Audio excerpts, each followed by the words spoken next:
Assalamualaikum warahmatullahi wabarakatuh. Di sini saya Muhammad Fatur Rozi akan mempresentasikan tentang persepsi kedalaman dan dosen pengampu saya Rizky Putra Santosa MSI. Tujuan dibuatnya PPT ini untuk memberikan pemahaman dan pengetahuan kita tentang materi persepsi kedalaman itu sendiri. Pengertian dari persepsi kedalaman. Persepsi kedalaman atau yang sering disebut dengan depth perception merupakan kemampuan indera penglihatan untuk mengindra ruang, akan tetapi ruang dimensi 3. Sedangkan penginderaan visual kita hanya berdimensi 2. Maka itu penginderaan ruang merupakan penghayatan yang menyeluruh, bukan sekedar penginderaan visual saja. Jadi antara kemampuan indera ruang dimensi 3 dan dimensi 2 itu digabungkan menjadi persepsi kedalaman di sini. Persepsi kedalaman yang pertama ada monokular. Transformasi dari gambar retina 2 dimensi menjadi persepsi dunia 3 dimensi dilihat secara mendalam adalah merupakan pencapaian utama dari persepsi visual. Seperti contoh gambar di samping. Persepsi kedalaman tergantung pada banyak isyarat visual. Isyarat untuk persepsi kedalaman adalah monokular, binokular, dan okulomotor. Isyarat monokular hanya memerlukan satu mata, tapi juga dapat menggunakan dua mata. Isyarat binokular melibatkan dua mata yang digunakan bersama-sama. Isyarat monokular tergantung pada sensasi kontraksi otot-otot sekitar kita. Selanjutnya di sini isyarat monokular. Isyarat monokular untuk kedalaman disebut isyarat bergambar karena sering digunakan oleh seniman. Dan yang paling penting adalah perspektif linier yang digunakan seniman untuk menciptakan kesan 3 dimensi pada 2 dimensi kanvas, seperti contoh gambar di samping. Ketika kita melihat suatu gambar dari depan, maka kita itu akan melihat 2 dimensinya saja. Nah, ketika kita melihat gambar dari sisi lain, maka kita itu akan mendapatkan sisi 3 dimensinya. Tekstur adalah isyarat monokular, lainnya interposisi di mana objek yang lebih dekat menyembunyikan bagian dari yang lebih jauh adalah juga monokular yang lainnya. Isyarat lain yang digunakan adalah ukuran yang sudah lazim atau yang sudah dikenal. Jika kita tahu ukuran objek, kita dapat menggunakan ukuran gambar retina untuk memperkirakan jaraknya.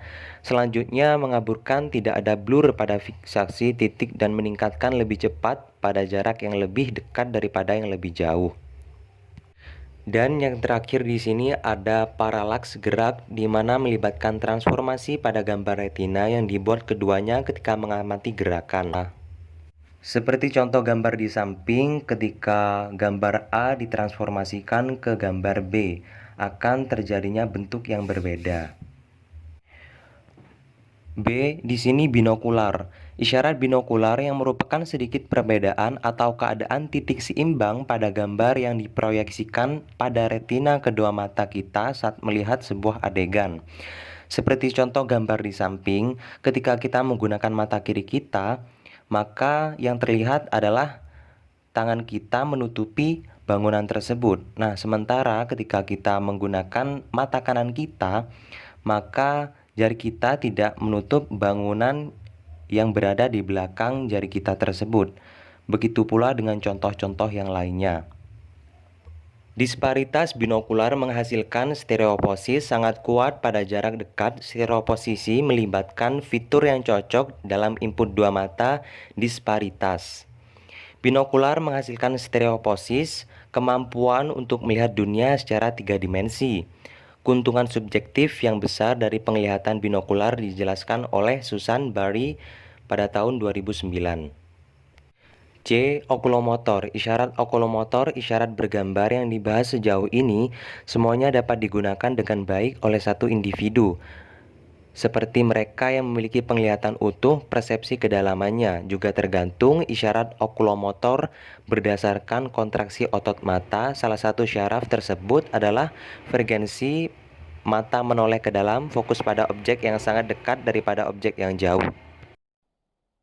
Seperti contoh pada gambar di bawah ini, di mana mata kita itu terfokuskan kepada satu titik objek yang memfokuskan kita terhadap objek tersebut.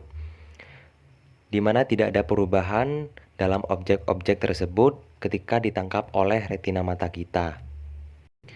Dan seperti contoh ketika seseorang berjalan ke arah Anda, gambar retina mereka meningkat secara progresif, tetapi ukuran nyata mereka tetap sama.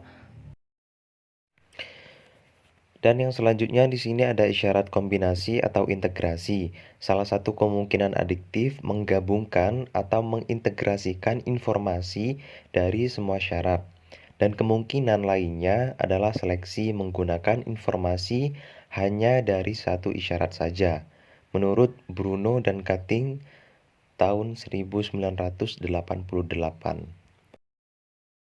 Jacob berpendapat bahwa kita harus memberikan bobot lebih pada isyarat yang dapat diandalkan agar kita bisa memaksimalkan akurasi persepsi. Isyarat kedalaman kita ada dua hipotesis. Yang pertama, isyarat yang kurang ambigu. Maksud dari ini adalah seperti contoh saat kita menyeberang jalan dan tiba-tiba melihat ada sebuah mobil melaju dengan kecepatan tinggi, maka berdasarkan persepsi tersebut secara otomatis beberapa komponen dalam tubuh kita akan aktif sehingga mendorong kita untuk berlari secepat mungkin untuk menghindari mobil tersebut. Jadi isyarat yang kurang ambigu di sini seperti contoh yang sudah saya sampaikan tadi. Dan yang terakhir di sini ada isyarat yang dianggap dapat diandalkan jika kesimpulan berdasarkan konsisten pada syarat lain yang tersedia. Seperti contoh tadi, isyarat yang pertama adalah isyarat yang kurang ambigu. Ketika ada mobil dan kita itu menyeberang jalan, maka persepsi kita itu akan segera mengambil keputusan bahwa akan segera untuk menyeberang dengan cepat. Nah, isyarat yang dianggap dapat diandalkan jika kesimpulan berdasarkan konsisten ini terdapat di dalam sebuah keputusan ketika kita itu menghadapi situasi-situasi tertentu. Baik, mungkin itu saja presentasi dari saya. Kurang lebihnya mohon maaf atas kekurangan saya. Dan terima kasih. Wassalamualaikum warahmatullahi wabarakatuh.